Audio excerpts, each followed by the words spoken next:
نحمده ونصلي على رسوله الكريم اما بعد فاعوذ بالله من الشيطان الرجيم بسم الله الرحمن الرحيم رب اشرح لي صدري ويسر لي امري واحلل عقدة من لساني يفقهوا قولي۔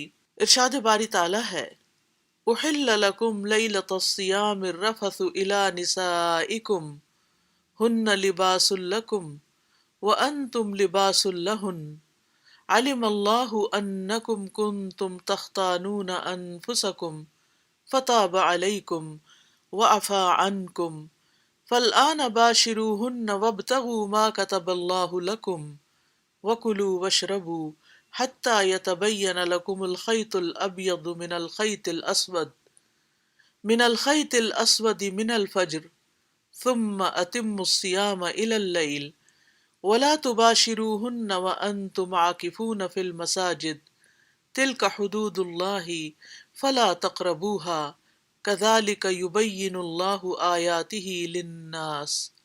للناس لعلہم یتقون۔ روزے کی راتوں میں تمہارے لیے اپنی عورتوں کے پاس جانا حلال کر دیا گیا ہے، وہ تمہارے لیے لباس ہیں اور تم ان کے لیے لباس ہو۔ اللہ نے جان لیا کہ تم اپنے نفسوں سے خیانت کر رہے تھے تو اس نے تم پر مہربانی کی اور تم کو معاف کر دیا، بس اب تم ان سے مباشرت کرو اور اللہ نے جو تمہارے لیے لکھ رکھا ہے اسے تلاش کرو، اور کھاؤ اور پیو یہاں تک کہ تمہارے لیے صبح کی سفید دھاری رات کی سیاہ دھاری سے واضح ہو جائے، پھر روزہ رات تک پورا کرو، اور جب تم مسجدوں میں اعتکاف میں ہو تو ان سے مباشرت نہ کرو، یہ اللہ کی حدیں ہیں، بس ان کے پاس نہ جانا۔ اسی طرح اللہ اپنی آیات لوگوں کے لیے کھول کھول کر بیان فرماتا ہے تاکہ وہ بچ جائیں۔ اس آیت کا پس منظر کچھ یوں ہے کہ ابتدائے اسلام میں ایک حکم یہ تھا کہ روزہ افطار کرنے کے بعد عشاء کی نماز یا سونے تک کھانے پینے اور بیوی سے مباشرت کرنے کی اجازت تھی۔ ایک دفعہ سونے کے بعد ان میں سے کوئی کام نہیں کیا جا سکتا تھا۔ ظاہر بات ہے کہ یہ پابندی سخت تھی اور اس پر عمل مشکل تھا، تو اللہ سبحانہ تعالیٰ نے اس آیت میں یہ دونوں پابندیاں اٹھا لیں اور افطار سے لے کر صبح صادق تک کھانے پینے اور بیوی سے مباشرت کرنے کی اجازت مرحمت فرما دی۔ اسی طرح اس آیت کے شان نزول میں ایک حدیث بھی آتی ہے۔ براء ابن عازب رضی اللہ عنہما سے روایت ہے، وہ کہتے ہیں کہ محمد صلی اللہ علیہ وسلم کے صحابہ رضی اللہ عنہم جب روزہ سے ہوتے اور افطار کا وقت آتا تو کوئی روزہ دار اگر افطار سے پہلے سو جاتا تو پھر اس رات میں بھی اور آنے والے دن میں بھی کچھ نہ کھا سکتا تھا یہاں تک کہ شام ہو جاتی۔ ایک دن قیس بن سرمہ انصاری رضی اللہ عنہ روزے سے تھے، افطار کا وقت آیا تو اپنی اہلیہ کے پاس آئے اور ان سے پوچھا کہ تمہارے پاس کچھ کھانا ہے؟ انہوں نے کہا نہیں، لیکن میں کہیں جاتی ہوں اور آپ کے لیے کھانے کا بندوبست کرتی ہوں۔ وہ سارا دن محنت مزدوری کرتے تھے، ان پر نیند غالب آ گئی اور وہ سو گئے۔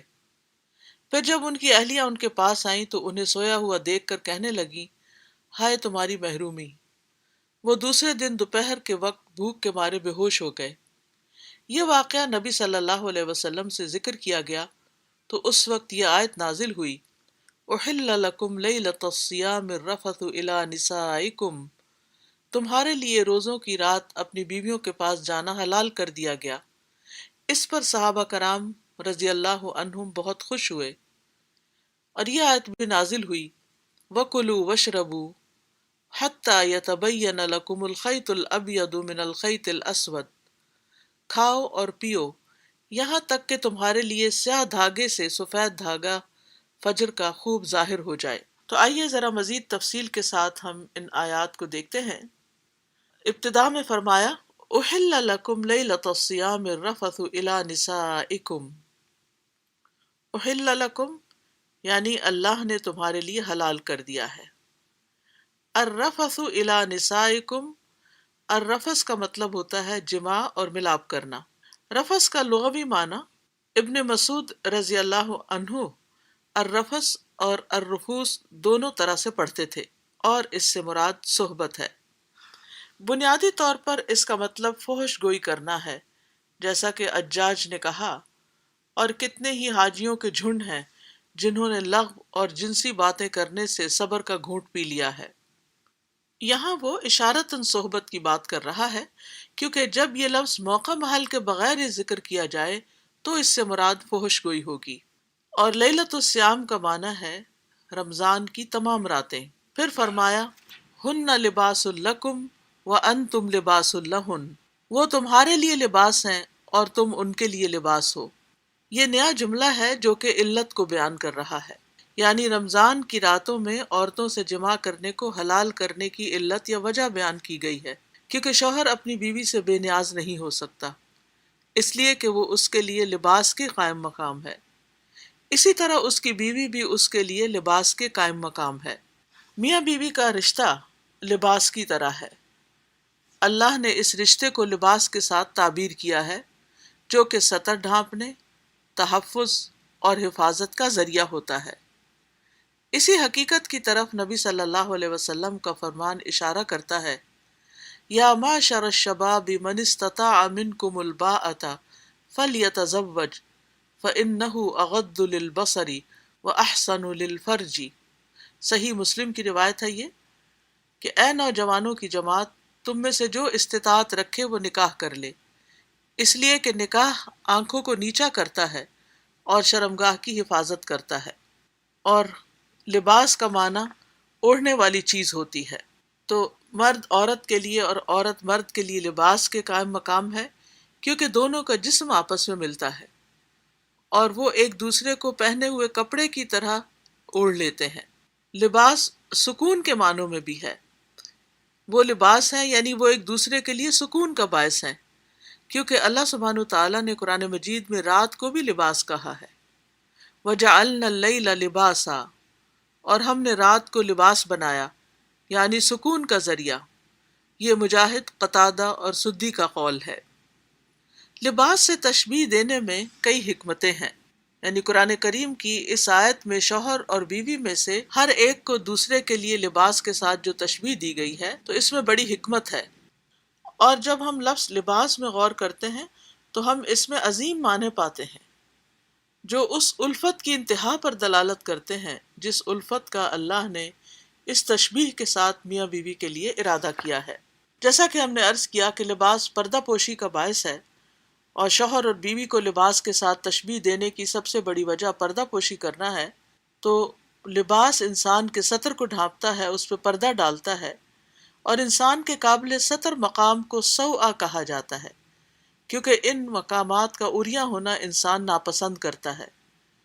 بس اللہ نے اپنے بندوں پر احسان کیا کہ ان کے لیے ایسا لباس نازل فرمایا جو ان کے ستر کی جگہوں کو ڈھانپتا ہے، جیسا کہ قرآن مجید میں آتا ہے، یا بنی آدم قد انزلنا علیکم لباسا یواری سوآتکم وریشا ولباس التقوی ذالک خیر ذالک من آیات اللہ لعلہم یذکرون۔ یہ سورۃ الاعراف کی آیت نمبر 26 ہے۔ اے آدم کی اولاد، بے شک ہم نے تم پر لباس اتارا ہے جو تمہاری شرمگاہوں کو چھپاتا ہے، اور زینت بھی، اور تقوی کا لباس وہ سب سے بہتر ہے۔ یہ اللہ کی نشانیوں میں سے ہے تاکہ وہ نصیحت حاصل کریں۔ شوہر اور بیوی ایک دوسرے کا لباس اس معنی میں بھی ہے کہ وہ ایک دوسرے کے عیبوں کو ڈھانپتے ہیں، ایک دوسرے کے عیبوں پہ پردہ ڈالتے ہیں، جس کی وجہ سے ان کی باہمی الفت بڑھ جاتی ہے۔ شوہر اور بیوی ایک دوسرے کے رازدان ہوتے ہیں، انہیں ایک دوسرے کے راز رکھنے چاہیے۔ ازدواجی زندگی ستر پوشی پر مبنی ہے، اس میں ایک خاص پرائیویسی ہے، یہ رازوں کو کھولنے اور لوگوں کے سامنے ایک دوسرے کو شرمندہ کرنے کے لیے نہیں ہے۔ حدیث میں آتا ہے، ان من اشر الناس عند اللہ منزلۃ یوم القیامۃ الرجل یفضی الی امرأته وتفضی الیہ ثم ینشر سرها۔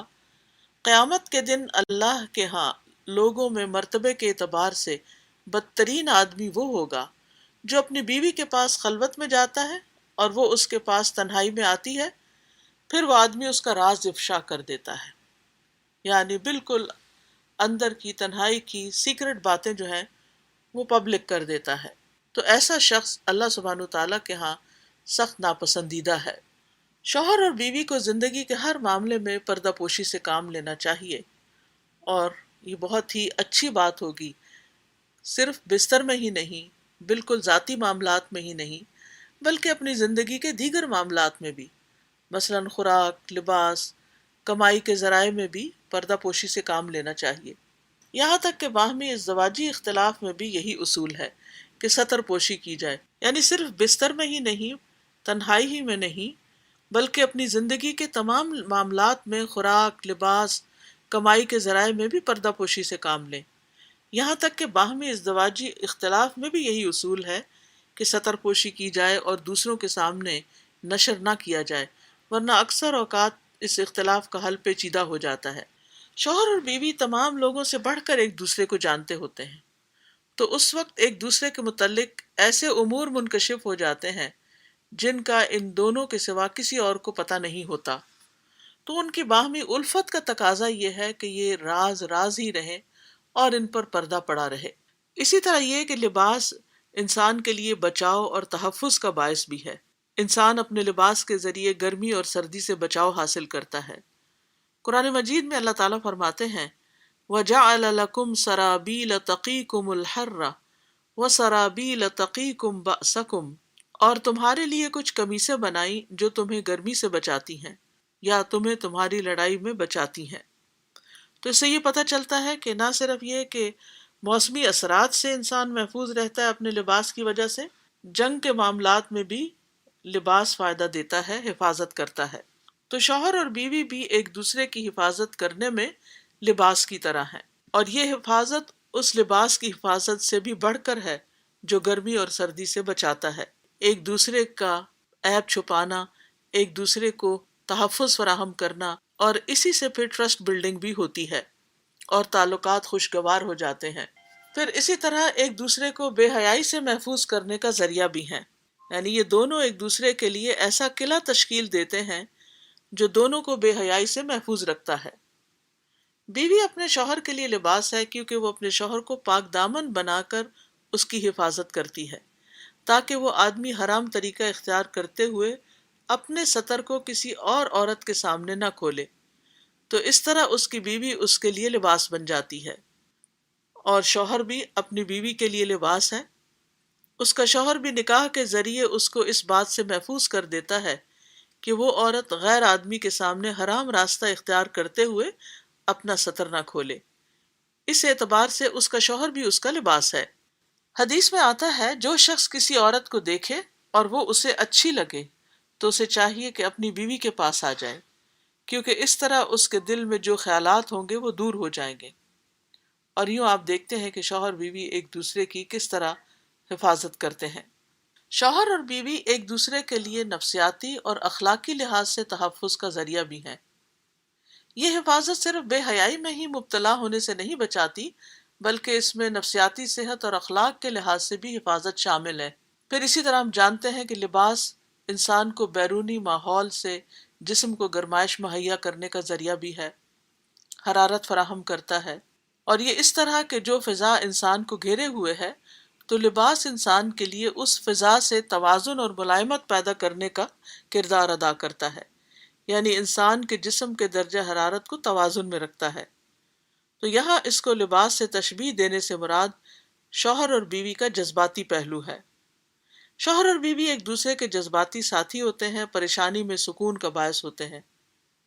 کبھی ایسا ہوتا ہے کہ شوہر اور بیوی میں سے کسی کو ایسی صورتحال کا سامنا کرنا پڑ جاتا ہے جو اس کے سکون کو غارت کر دیتا ہے اور اس کے خلوص کو میلا کر دیتا ہے اور اس کی نفسیات کو متاثر کر دیتا ہے، تو اس پریشانی کے وقت وہ اپنے ساتھی میں اپنے لیے نرمی اور تحفظ پاتا ہے جو اس کے گدلے پن کو صاف کر دیتا ہے اور اس کی وحشت کو دور کر کے اس میں انس پیدا کر دیتا ہے۔ اور شوہر اور بیوی کے علاوہ کوئی اور اس جذباتی پہلو کو پر نہیں کر سکتا، نہ والدین، نہ بھائی اور نہ بیٹے اس پہلو کو پر کر سکتے ہیں۔ فطرت اللہ التی فطر الناس علیہا، اللہ کی اس فطرت کے مطابق جس پر اس نے سب لوگوں کو پیدا کیا۔ پھر اسی طرح ہم دیکھتے ہیں کہ لباس جو ہے وہ انسان کی تکمیل کا باعث ہے۔ انسان جب لباس کے بغیر ہوتا ہے تو وہ محسوس کرتا ہے کہ اس کے اندر کوئی کمی ہے، اور جب وہ لباس پہن لیتا ہے تو وہ سمجھتا ہے کہ اس نے اس کمی کو پورا کر لیا ہے۔ تو لباس کی طرح شوہر اور بیوی بھی ایک دوسرے کے لیے تکمیل کا باعث ہیں۔ بیوی کے بغیر مرد نامکمل ہے اور شوہر کے بغیر عورت نامکمل ہے۔ جب دونوں کی شادی ہو جاتی ہے تو دونوں میں پائی جانے والی کمی مکمل ہو جاتی ہے۔ مردوں کے لیے عورتیں اور عورتوں کے لیے مرد پیدا کیے گئے۔ سورۃ الاعراف میں آتا ہے وَجَعَلَ مِنْهَا زَوْجَهَا لِيَسْكُنَ إِلَيْهَا، اور اس سے اس کا جوڑا بنایا تاکہ وہ اس کی طرف جا کر سکون حاصل کرے۔ اسی طرح لباس خوبصورتی کا باعث بھی ہے۔ کہا جاتا ہے کہ سطر کے لائق چیز کو عربی میں سوآ کا نام اس لیے دیا گیا ہے کیونکہ اس کے عریاں ہونے سے انسان کو دکھ پہنچتا ہے، پھر وہ اس کو لباس سے ڈھانپ لیتا ہے، اور یہ لباس صرف سطر کے لائق چیز کو ہی نہیں ڈھانپتا بلکہ پورے انسان کو خوبصورت بھی بنا دیتا ہے۔ عقل مندوں کے نزدیک انسان لباس کے بغیر خوبصورت نہیں ہو سکتا۔ شوہر اور بیوی ایک دوسرے کی کمی دور کر کے حسن بڑھانے کا باعث ہوتے ہیں۔ یہ خوبصورتی ان کی صفات اور دینداری کے لیے حسن کا باعث ہے، اس طرح سے کہ جب دونوں میں سے کوئی ایک اپنے اندر کوئی کمی محسوس کرتا ہے تو وہ اپنی کمی کو پورا کر لیتا ہے تاکہ اس کی خوبصورتی میں اضافہ ہو جائے۔ پھر اسی طرح یہ ہے کہ لباس میں ڈھلنے کی صفت پائی جاتی ہے، یعنی کیفیت اختیار کر لیتا ہے۔ یعنی لباس میں یہ قابلیت ہوتی ہے کہ وہ بندے کے توازن کے مطابق شکل شیپ اختیار کر لیتا ہے، یعنی اس کے مطابق ڈھل جاتا ہے۔ اگر وہ لباس کھلا ہو تو بندے کے جسم کے مطابق بنا دیا جاتا ہے، اور اسی طرح اس کے برعکس اگر انسان کی جسامت بڑی ہو اور لباس تنگ ہو تو لباس اس کے مطابق بنا دیا جاتا ہے۔ تو شوہر اور بیوی ایک دوسرے میں توازن قائم کرنے کا ذریعہ ہیں۔ شوہر اور بیوی ایک دوسرے کے لیے لباس ہیں، ان میں سے ہر ایک میں یہ قابلیت ہوتی ہے کہ وہ صفات میں توازن پیدا کرتے ہوئے ایک دوسرے کو بہتری کی طرف لے جائیں، لیکن یہ اسی صورت ہوگا جب کچھ حقوق سے دستبرداری اختیار کی جائے گی۔ ازدواجی زندگی معروف پر قائم ہے، جیسا کہ لباس ہے۔ لباس کی سلائی اور بنائی کے وقت کچھ ایسی زائد چیزیں ہوتی ہیں جن کی ضرورت نہیں ہوتی، اور سلائی بنائی کے وقت ان کو کاٹ کر پھینک دیا جاتا ہے، چاہے وہ کپڑا کتنا ہی قیمتی کیوں نہ ہو۔ اگر ہم زبردستی ان کو لباس میں داخل کر دیں تو وہ اس لباس کو بگاڑ دیں گی اور اس کو پراگندہ کر دیں گی۔ یہی صورتحال شوہر اور بیوی کی ہے۔ ان میں سے ہر ایک کے لیے ضروری ہے کہ وہ کچھ صفات اور معاملات سے بے نیازی اختیار کریں، ان کو اگنور کر دیں۔ اگر وہ چیزیں موجود رہیں گی تو وہ ازدواجی زندگی کو پراگندہ کر دیں گی اور اس تعلق کو بگاڑ دیں گی، اگرچہ وہ دونوں چیزیں ان کے لیے کتنی ہی قیمتی کیوں نہ ہوں۔ اسی طرح لباس اور جسم میں باہم موافقت بھی ہے۔ لباس کی ایک صفت یہ بھی ہے کہ وہ جسم کے مطابق اور موافق ہوتا ہے۔ پاؤں کی جگہ ہاتھوں کی جگہ سے، پاؤں کی جگہ ہاتھوں کی جگہ سے، کندھے کی سمت پہلو اور کوک کی سمت سے مختلف ہوتی ہے، تو ضروری ہے کہ لباس کا ہر جز جسم کے ہر جز کے موافق ہو۔ یہی چیز شوہر اور بیوی کے حوالے سے بھی ہے۔ ان کے درمیان موافقت اور مطابقت کا ہونا ضروری ہے، اور یہ چیز ان کی باہمی الفت کو بڑھا دیتی ہے۔ ان کے دین، اخلاق اور نفسیات میں موافقت ہونی چاہیے، جیسا کہ حدیث میں آیا ہے الارواح جنود مجندۃ فما تعارف منها ائتلف وما تناکر منها اختلف۔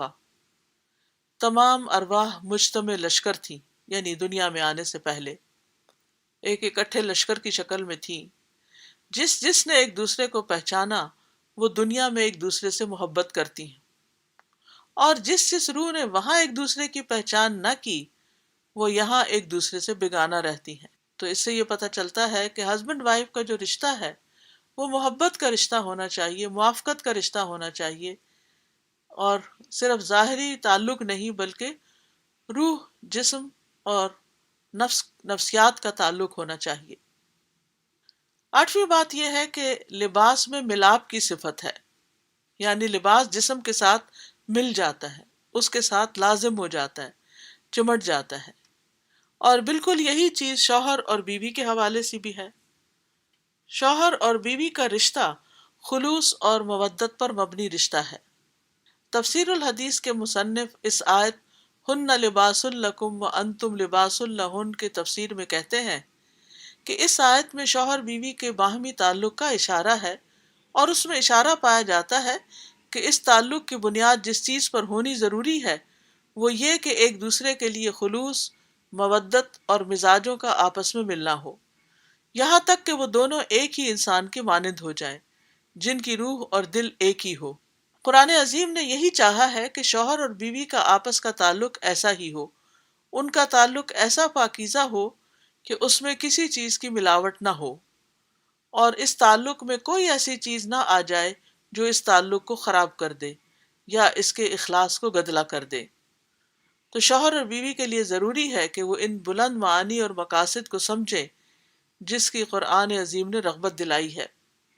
اسی طرح آپ دیکھیے کہ لباس جسم کے ساتھ ہوتا ہے، تو شوہر اور بیوی کو بھی زندگی میں ایک دوسرے کے ساتھ رہنا چاہیے، الگ الگ نہیں رہنا چاہیے، کیونکہ اگر لباس کسی کبرڈ میں ہو، کسی اور جگہ رکھا ہوا ہو، تو وہ انسان کو فائدہ نہیں دیتا جب تک وہ اس کو پہنے نہیں۔ لباس کے یہ سارے فائدے جو اوپر بتائے گئے ہیں، یہ اسی صورت میں فائدہ مند ہوں گے جب وہ دونوں ساتھ ہوں، یعنی جسم اور لباس ساتھ ہو۔ تو اسی طرح ہسبینڈ وائف کا تعلق بھی جبھی درست ہو سکتا ہے اور آئیڈیل ہو سکتا ہے جب وہ دونوں ایک دوسرے کے ساتھ رہتے ہوں۔ پھر فرمایا علم اللہ انکم کنتم تختانون انفسکم فتاب علیکم وعفا عنکم۔ اس آیت کا شان نزول یہ ہے، براء ابن عازب رضی اللہ عنہ سے روایت ہے کہ جب رمضان کے روزوں کی فرضیت نازل ہوئی تو لوگ پورا رمضان اپنی بیویوں کے پاس نہیں جاتے تھے، البتہ کچھ لوگ خیانت کا ارتکاب ضرور کرتے۔ اس پر اللہ سبحانہ تعالیٰ نے یہ آیت نازل کی، علم اللہ انکم کنتم تختانون انفسکم فتاب علیکم وعفا عنکم۔ اللہ نے جان لیا کہ بے شک تم اپنی جانوں کی خیانت کرتے تھے، تو اس نے تم پر مہربانی فرمائی اور تمہیں معاف کر دیا۔ اور یہ خیانت دو چیزوں میں تھی جس میں لوگ اپنے نفسوں سے خیانت کرتے تھے، ایک تو عورتوں سے صحبت کے معاملے میں، یعنی ان کے پاس جا کر، اور دوسرے رمضان کی رات میں کھا پی کر۔ اور یہ دونوں چیزیں ہی روزے کی حالت میں منع ہوتی ہیں، لیکن دن میں منع ہوتی ہیں۔ ابتدا میں اس کے بارے میں چونکہ واضح حکم نہیں تھا، اللہ سبحانہ تعالیٰ نے اسلام کے شروع میں انسان کے سونے سے پہلے پہلے کھانا پینا اور صحبت کرنا روزوں کی راتوں میں جائز کیا تھا، لیکن نیند کے آ جانے کے بعد اس کی رخصت نہیں رہی تھی، تو لوگوں کے لیے یہ چیز مشکل ہو گئی۔ رمضان کی راتوں کو حلال کرنے میں اللہ تعالیٰ کی حکمت اور رحمت ہے۔ اللہ عز و جل نے رمضان کی راتوں کو حلال کرنے کی ایک اور حکمت بھی بیان کی ہے۔ اللہ تعالیٰ فرماتے ہیں علم اللہ انکم کنتم تختانون انفسکم، یعنی رمضان کی راتوں میں عورتوں کے پاس جا کر تمہارے نفس خیانت کرتے تھے، اس طرح کہ تم صبر نہیں کر سکتے تھے۔ یعنی رمضان کی راتوں میں عورتوں کے پاس جا کر تمہارے نفس خیانت کرتے تھے، اس طرح کہ تم صبر نہیں کر سکتے تھے۔ ظاہر سے معلوم ہوتا کہ یہ خیانت اس طرح کی تھی کہ انسان خود کو فتویٰ دیتا تھا کہ یہ ہلکا سا کام ہے، یا اب صورتحال ایسی ہے کہ بیوی اس پر حرام نہیں رہی۔ حقیقت حال یہ تھی کہ رمضان کے شروع میں جب ان میں کوئی عشاء کی نماز ادا کر لیتا یا عشاء سے پہلے سو جاتا تو اگلے دن کے سورج کے غروب ہونے تک عورت سے لطف اندوز ہونا اور کھانا پینا اس پر حرام ہو جاتا، اور یہ چیز ان کے لیے بہت پرمشقت تھی، یہاں تک کہ کچھ لوگ صبر نہ کر سکے تو اللہ عز و جل نے اپنی حکمت اور اپنی رحمت کو بیان کر دیا اور اس کام کو حلال کر دیا۔ اسی لیے اللہ تعالیٰ کا فرمان ہے علم اللہ انکم کنتم تختانون انفسکم، کہ اللہ کو معلوم ہے کہ تم اپنے نفسوں سے خیانت کر رہے تھے۔ فتاب علیکم، تو اس نے تم پر مہربانی کی۔ کیا؟ یعنی پہلا حکم جس میں تمہارے لیے مشقت تھی اس کو منسوخ کر کے تمہارے لیے اس چیز کو حلال قرار دیا، تو یہ دراصل تم پر اللہ کی رحمت تھی۔ جیسا کہ اللہ تعالیٰ سورۃ المزمل میں فرماتے ہیں علم ان لن تحصوہ فتاب علیکم، اس نے جان لیا کہ تم ہرگز اس کی طاقت نہیں رکھو گے، سو اس نے تم پر مہربانی فرمائی۔ اللہ عز و جل نے اس نسخ کو لفظ توبہ یعنی مہربانی سے تعبیر کیا ہے، تو اس میں اشارہ ہے کہ اگر اللہ اس حکم کو منسوخ نہ کرتا تو انسان حرام کام کرنے یا فرض کو چھوڑنے کی وجہ سے گناہگار ہوتا۔ پھر فرمایا وَعَفَا عَنْکُمْ، اور اس نے تمہیں معاف کر دیا، یعنی تم نے اللہ کے جس حکم کی مخالفت کی تھی اللہ نے اس سے درگزر کر دیا ہے۔ اور درگزر کرنے کے یہاں دو معنی ہیں۔ نمبر ایک، گناہوں سے درگزر کر دیا، اور نمبر دو، حرام ٹھہرانے سے درگزر کیا، یعنی نیند آ جانے کے بعد اس کو حرام ٹھہرانے سے درگزر فرمایا۔ فَالْآنَ بَاشِرُوهُنَّ وَابْتَغُوا مَا كَتَبَ اللَّهُ لَكُمْ۔ فَالْآنَ تو اب، باشروہن ان سے مباشرت کرو، اور یہاں مباشرت سے مراد جماع ہے۔ وَابْتَغُوا مَا كَتَبَ اللَّهُ لَكُمْ، اس کے بارے میں تین اقوال ہیں۔ نمبر ایک، اولاد کی طلب، یہ مجاہد، اکرمہ اور سدی کا قول ہے، یعنی جو اولاد اللہ نے تمہاری تقدیر میں لکھ دی ہے تم اس کا ارادہ کرو۔ نمبر دو، لیلۃ القدر کی طلب، اور یہ ابن عباس کا قول ہے، وہ اس کو اس طرح پڑھتے تھے وَابْتَغُوا مَا كَتَبَ اللَّهُ لَكُمْ۔ اور تیسرا ہے حلال کی جانے والی رخصت کی طلب، یعنی اس چیز کو طلب کرو جو اللہ نے تمہارے لیے حلال ٹھہرائی ہے اور اس میں تمہیں رخصت دی ہے، اور یہ قتادہ کا قول ہے۔ پھر فرمایا وَكُلُوا وَاشْرَبُوا حَتَّى يَتَبَيَّنَ لَكُمُ الْخَيْطُ الْأَبْيَضُ مِنَ الْخَيْطِ الْأَسْوَدِ مِنَ الْفَجْرِ۔ اس آیت کا پس منظر کچھ یوں ہے۔ سہل بن سعد رضی اللہ عنہ سے روایت ہے، وہ کہتے ہیں کہ یہ آیت وَكُلُوا وَاشْرَبُوا حَتَّى يَتَبَيَّنَ لَكُمُ الْخَيْطُ الْأَبْيَضُ مِنَ الْخَيْطِ الْأَسْوَدِ نازل ہوئی، لیکن اس کے بعد من الفجر کے الفاظ نازل نہیں ہوئے تھے۔ اس لیے کچھ لوگ جب روزہ رکھنے کا ارادہ کرتے تو اپنے پاؤں سے سفید اور سیاہ دھاگے باندھ لیتے، پھر کھاتے رہتے حتیٰ کہ ان کا رنگ ایک دوسرے سے ممتاز ہو جاتا۔ جب اللہ نے اس کے بعد من الفجر کے الفاظ نازل فرمائے تو انہیں پتہ چلا کہ اس سے مراد تو دن اور رات ہے۔ عدی بن حاتم رضی اللہ عنہ سے روایت ہے، وہ کہتے ہیں کہ انہوں نے ایک سفید دھاگا اور ایک سیاہ دھاگا لیا اور سوتے وقت انہیں اپنے ساتھ رکھ لیا۔ جب رات کا کچھ حصہ گزر گیا تو انہوں نے دیکھا کہ ان میں کوئی تمیز نہیں ہوئی۔ جب صبح ہوئی تو انہوں نے کہا اے اللہ کے رسول، میں نے اپنے تکیے کے نیچے سفید اور سیاہ دھاگے رکھے تھے لیکن کچھ پتہ نہیں چلا۔ تو آپ صلی اللہ علیہ وسلم نے بطور مذاق فرمایا پھر تو تمہارا تکیہ بہت وسیع و عریض ہوگا کہ صبح کا سفید خط اور رات کا سیاہ خط اس کے نیچے آ گیا۔ عدی بن حاتم سے ایک اور روایت میں آتا ہے، وہ کہتے ہیں میں نے عرض کی اے اللہ کے رسول، سفید دھاگے اور سیاہ دھاگے کا کیا مطلب ہے؟ کیا اس سے حقیقتاً دو دھاگے مراد ہیں؟ آپ صلی اللہ علیہ وسلم نے فرمایا اگر تو نے ان دو دھاگوں کو اپنے تکیے کے نیچے دیکھا تو پھر تمہاری گدی بہت لمبی چوڑی ہوگی۔ آپ نے فرمایا نہیں، بلکہ ان سے مراد رات کی تاریکی اور صبح کی سفیدی ہے۔ پھر فرمایا وَكُلُوا وَاشْرَبُوا، اور کھاؤ اور پیو، یعنی تمہارے لیے کھانا اور پینا جائز ہے، یعنی اللہ تعالیٰ نے رات کو کھانے پینے کی بھی اجازت فرما دی، جیسا کہ اس سے پہلے یہ اجازت فرمائی تھی کہ رات کو جس وقت چاہے روزہ دار مباشرت کر سکتا ہے، حتیٰ کہ رات کے اندھیرے سے سحر کی روشنی نمودار ہو جائے۔ حَتَّى يَتَبَيَّنَ لَكُمُ الْخَيْطُ الْأَبْيَضُ مِنَ الْخَيْطِ الْأَسْوَدِ، یعنی وہ اتنا واضح ہو جائے کہ سفید دھاگے میں فرق پیدا ہو کر سیاہی سے الگ ہو جائے۔ گویا الخیط الابیض سے مراد دن کی سفیدی ہے اور الخیط الاسود سے مراد رات کی سیاہی ہے۔ ثم اتم الصیام الی اللیل، پھر پورا کرو روزے کو رات تک، یعنی روزے کو اس کی تمام جہتوں کے ساتھ مکمل کرو، رات کے داخل ہونے، الی اللیل کا مطلب ہے رات کے داخل ہونے تک، اور سورج کے غروب ہونے کے ساتھ ہی رات داخل ہو جاتی ہے، کیونکہ نبی صلی اللہ علیہ وسلم کا ارشاد ہے اذا اقبل اللیل من ہاہنا وادبر النہار من ہاہنا وغربت الشمس فقد افطر الصائم، جب ادھر سے رات آ جائے اور ادھر سے دن پیٹ پھیر کر چلا جائے اور سورج غروب ہو جائے تو روزہ دار روزہ کھول لے، یعنی صرف سورج کے غروب ہونے، یعنی سورج کی ٹکی کے غروب ہونے سے ہی روزہ افطار کر لیا جائے گا۔ یہ شرط نہیں کہ سرخی ختم ہونی ضروری ہے، جیسے کہ بعض لوگ سمجھتے ہیں کہ جب تک سرخی ختم نہیں ہوتی اس وقت تک روزہ نہیں کھولا جا سکتا۔ تو اس سے یہ پتہ چلتا ہے کہ روزے کی مدت من سے الا تک محدود ہے، نہ ہی اس میں زیادتی کی جا سکتی ہے اور نہ ہی کمی کی جا سکتی ہے۔ اس موقع پر مناسب معلوم ہوتا ہے کہ روزے کے چند دیگر احکامات کا بھی ذکر کیا جائے، یعنی سحری اور افطاری سے متعلق خاص طور پر۔ تو سحری کا وقت کب ہوتا ہے؟ حدیث میں آتا ہے کہ سمرہ بن جندب رضی اللہ عنہ نے خطبہ دیا اور بیان کیا کہ رسول اللہ صلی اللہ علیہ وسلم نے فرمایا، بلال کی اذان تمہیں تمہاری سحری سے ہرگز نہ روکے، اور نہ افق کی سفیدی جو کہ سیدھی اوپر کو چڑھتی ہے، حتیٰ کہ اطراف میں پھیلنے لگے۔ یاد رکھیے سحری میں تاخیر ناپسندیدہ ہے۔ انس رضی اللہ عنہ سے مروی ہے کہ نبی صلی اللہ علیہ وسلم نے فرمایا، افطاری میں جلدی کرو اور سحری میں تاخیر کرو۔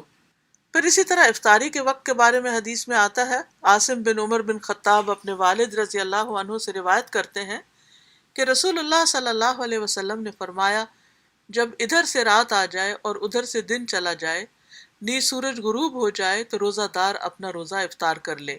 افطاری میں جلدی کرنی چاہیے۔ سہل بن سعد سے روایت ہے کہ رسول اللہ صلی اللہ علیہ وسلم نے فرمایا، لوگ ہمیشہ خیر و برکت پر رہیں گے جب تک وہ روزہ جلدی افطار کرتے رہیں گے۔ عبداللہ بن اوفا رضی اللہ عنہ سے روایت ہے، وہ کہتے ہیں کہ ہم نے رسول اللہ صلی اللہ علیہ وسلم کے ہمراہ ایک سفر کیا اور آپ نے روزہ رکھا ہوا تھا۔ جب سورج غروب ہو گیا تو آپ نے کسی سے فرمایا، اترو اور ہمارے لیے ستو تیار کرو۔ اس نے عرض کیا، اللہ کے رسول، شام تو ہونے دیجئے۔ آپ نے فرمایا، اتر کر ہمارے لیے ستو تیار کرو۔ اس نے پھر عرض کیا، اللہ کے رسول، ابھی دن باقی ہے۔ آپ نے فرمایا، اترو اور ہمارے لیے ستو بنا دو۔ وہ اترے اور آپ کے لیے ستو تیار کیے۔ پھر آپ نے فرمایا، جب تم رات کو دیکھو کہ وہ ادھر سے آ گئی ہے تو روزہ دار اپنا روزہ افطار کر دے۔ آپ نے اپنی انگلی سے مشرق کی طرف اشارہ کیا، اور انبیاء کا طریقہ بھی یہی رہا ہے۔ رسول اللہ صلی اللہ علیہ وسلم نے فرمایا، بے شک ہم انبیاء کا گروہ ہیں، ہمیں حکم دیا گیا ہے کہ ہم افطار میں جلدی کریں اور ہم سحری میں دیر کریں اور نماز میں اپنا دایاں ہاتھ اپنے بائیں ہاتھ پر رکھیں۔ ہمارے دین میں سحری کھانے کی بھی بہت اہمیت ہے اور اس کا حکم دیا گیا ہے۔ انس بن مالک رضی اللہ عنہ سے روایت ہے، وہ کہتے ہیں کہ نبی صلی اللہ علیہ وسلم نے فرمایا، سحری کھایا کرو کیونکہ سحری میں برکت ہوتی ہے۔ عمرو بن العاص سے روایت ہے کہ رسول اللہ صلی اللہ علیہ وسلم نے فرمایا، ہمارے روزوں اور اہل کتاب کے روزوں کے درمیان فرق سحری کھانے کا ہے۔ ابو سعید خدری رضی اللہ عنہ سے روایت ہے، وہ کہتے ہیں کہ رسول اللہ صلی اللہ علیہ وسلم نے فرمایا، سحری کی ساری برکت ہے، پس اس کو نہ چھوڑو، اگرچہ تم میں سے کوئی پانی کا ایک گھونٹ ہی پی لے۔ سحری کھانے والوں کی بھی فضیلت ہے۔ ابن عمر سے روایت ہے، وہ کہتے ہیں کہ رسول اللہ صلی اللہ علیہ وسلم نے فرمایا، بے شک اللہ اور اس کے فرشتے سحری کھانے والوں پر درود بھیجتے ہیں۔ سحری ایک بابرکت کھانا ہے۔ ارباز بن ساریہ رضی اللہ عنہ سے مروی ہے، وہ کہتے ہیں کہ رسول اللہ صلی اللہ علیہ وسلم نے مجھے رمضان میں سحری کے لیے بلایا اور فرمایا، آؤ مبارک کھانا کھا لو۔ سلمان رضی اللہ عنہ سے روایت ہے، وہ کہتے ہیں کہ رسول اللہ صلی اللہ علیہ وسلم نے فرمایا، برکت تین چیزوں میں ہے، جماعت میں، سرید میں اور سحری کھانے میں۔ سحری اللہ تعالیٰ کی طرف سے ایک انعام بھی ہے۔ ایک صحابی روایت کرتے ہیں کہ میں نبی صلی اللہ علیہ وسلم کے پاس حاضر ہوا تو آپ سحری تناول فرما رہے تھے۔ آپ نے فرمایا، بے شک سحری برکت ہے جو اللہ نے تمہیں عطا فرمائی ہے، لہٰذا تم اسے نہ چھوڑو، اور بہترین سحری کھجور ہے، جیسا کہ سنن نبی داؤد کی روایت سے پتہ چلتا ہے۔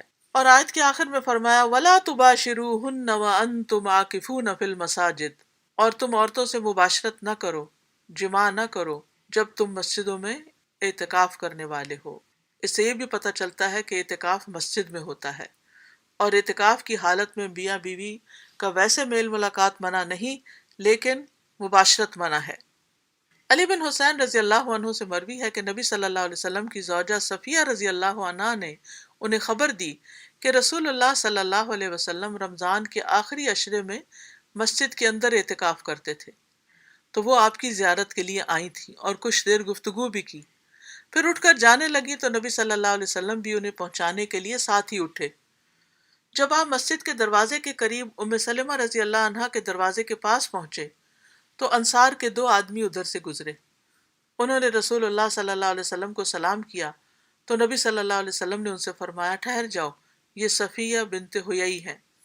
دونوں نے کہا سبحان اللہ، اللہ کے رسول، کیا ہم آپ پر بدگمان ہوں گے؟ انہیں یہ چیز بہت شاق گزری، تو نبی صلی اللہ علیہ وسلم نے فرمایا شیطان خون کی طرح انسان کے رگ و ریشہ میں گردش کرتا ہے، مجھے اندیشہ ہوا کہ مبادہ تمہارے دلوں میں کوئی وسوسہ نہ ڈال دے۔ تو اس حدیث سے یہ پتہ چلتا ہے کہ اعتکاف کی حالت میں بیوی میاں سے کسی ضرورت کے تحت بات کر سکتی ہے، ملاقات کر سکتی ہے، حتیٰ کہ اس کا سر بھی دھو سکتی ہے۔ رسول اللہ صلی اللہ علیہ وسلم اعتکاف کی حالت میں اپنا سر مسجد سے باہر کر دیتے تو حضرت عائشہ کہتی ہیں کہ میں اس کو دھو دیتی تھی جبکہ میں حیض کی حالت میں ہوتی تھی۔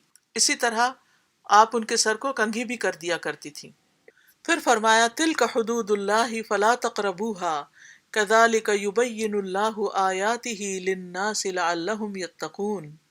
تلک حدود اللہ، یہ اللہ کی حدود ہے، یعنی رمضان کی راتوں میں کھانے پینے اور جماع کے بیان کردہ احکام اللہ کی حدود ہیں۔ ان کو حدود کا نام کیوں دیا گیا؟ کیونکہ اللہ تعالیٰ نے ان کا ذکر کرتے ہوئے اور ان کو بیان کرتے ہوئے ان کی ایک لمٹ یا حد مقرر کر دی۔ دوسرا یہ کہ اللہ نے اکثر حرام کاموں میں حدود کو لازم کر دیا ہے۔ اللہ کی حدود کی دو اقسام ہیں، یعنی دو طرح کی ہوتی ہیں۔